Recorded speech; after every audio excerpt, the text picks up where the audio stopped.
என் பேர் மகாதேவையர். பெரும்பாவூர் கோப்படி இருக்கேன். கடந்த 30 வயசுலேருந்தே நான் ஜோசியம் பார்த்துட்ருக்கேன்.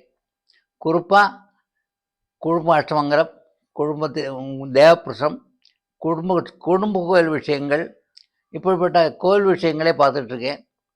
அதனால நான் இப்போ இந்த தேவப்பிரசம் கிளாஸ் இருக்கலான்னு வந்திருக்கேன். இதுக்கு தலைமை தாங்கிறது சிவகுமார் அவர்கள். இந்த தேவப்பிரசம் எப்படின்னா, பாக்கி பிரச்சை நிர்கமம் மார்க்கம் மந்தகதி பிரசங்கிரியா சம்பவம் சூத்திரம் துஷ்புடம் அஷ்டமங்க எல்லாமே தான் அதே மாதிரி தான். அதுக்குன்னு தனியாக வேண்டாம் கிளாஸு. பிரச்சை இருக்கிற விஷயங்கள் உள்ள வீட்டுக்கு கோவிலுக்குள்ளே போகிறது வரைக்கும் எல்லா விஷயம் அதுதான். பிரசங்கிரியை அதே தான். தீப லட்சணம், அந்த பிரச்சனை முதலாவது பிரதமாதின்னு சொல்லுவாங்க, முதல்ல எடுத்து வைக்கிற பொருள், இது எல்லாமே அதே தான். அது ஒன்றும் மாற்றமில்லை. ஆனால் சிந்தனை முறை வித்தியாசம். அது பாதகஸ்தானம் மகாபாதஸ்தானம் இருக்குது. இங்கேயும் அது இருக்குது. ஆனால் அது தேவைப்படும் போது யூஸ் பண்ணோம்தான். இங்கே என்னென்னா 1ஆவது பாவம் சாநித்திய பாவம். சாநித்தியங்கள் என்ன இருக்குது? அந்த சாநித்தியங்கள் வரும்போதேங்கிறது லக்னம் 5, 8. ஏன்னா 2ஆவது வீடு அங்கே இருக்க பணவசதி காரியங்கள் எப்படின்னு சொல்லுங்க. மற்ற குடும்ப விஷயத்தில் 2ஆவது வீடு குடும்பம், இது அதாவது இல்லை. 2ஆவது வீடு பண விஷயம் தெரிஞ்சா. 3ஆவது நிவேத்தியங்கள், 4ஆவது க்ஷேத்திரம் பூரா. இப்படி நம்ம 12 பாவங்களில் இருக்கிற வித்தியாசம் சொல்லிக் கொடுப்போம். அது நீங்கள் நல்லா கற்றுங்க. ஏன்னா குடும்ப பிரசம் மாதிரி இல்லை. இது கோயில் பிரசம். கோயில் பிரசம் வரும்போது சின்ன ஆளும் பெருசாலும் சரி, இந்தந்த பாவங்கள் இங்கே இருக்கா, இந்தந்த ஐட்டம்ஸ் இருக்கான்னு பார்க்கணும். என்ன 2ஆவது ஸ்புடங்களுக்கு ரொம்ப முக்கியமான வேலை இருக்குது. ஸ்புடத்தில் எது? பிராணஸ்புடம், தேவஸ்புடம், முத்துஸ்புடம்.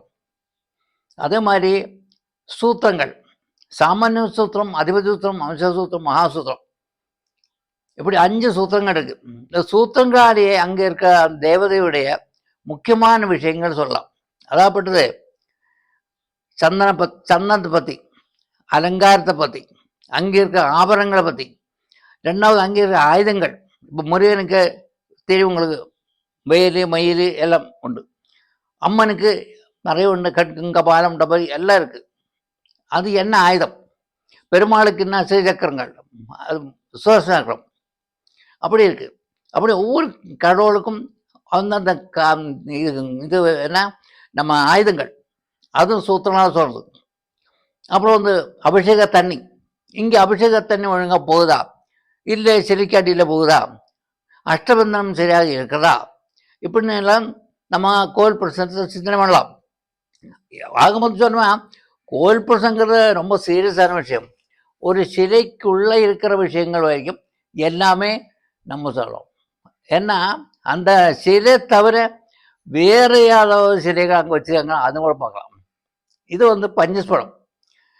பஞ்சஸ்படத்துலேயும் நிறைய விஷயங்கள் இருக்கு.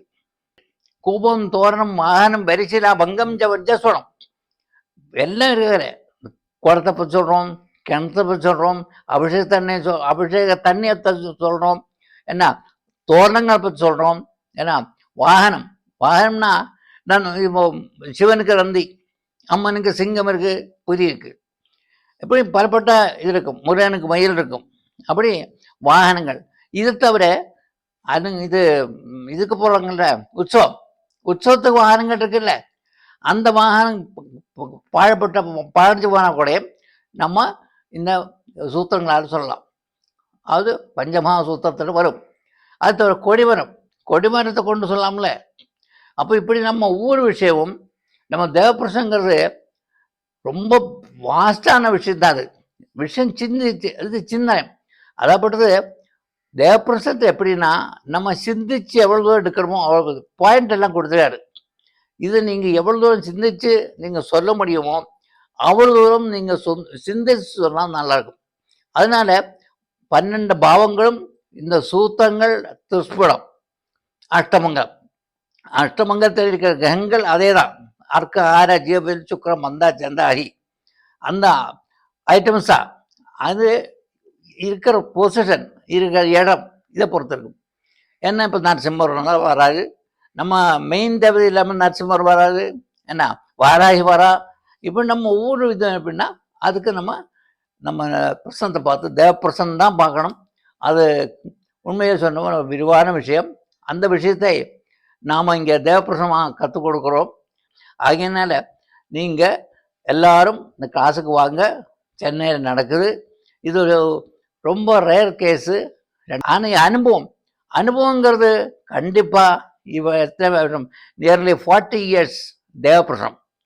மொத்தம் ஜோசியம் 50 வருஷம் சர்வீஸ் இருக்குது. அதாவது தேவப்பிரசனத்துக்கு வாங்க, நீங்கள் அதை அட்டென்ட் பண்ணுங்கள்.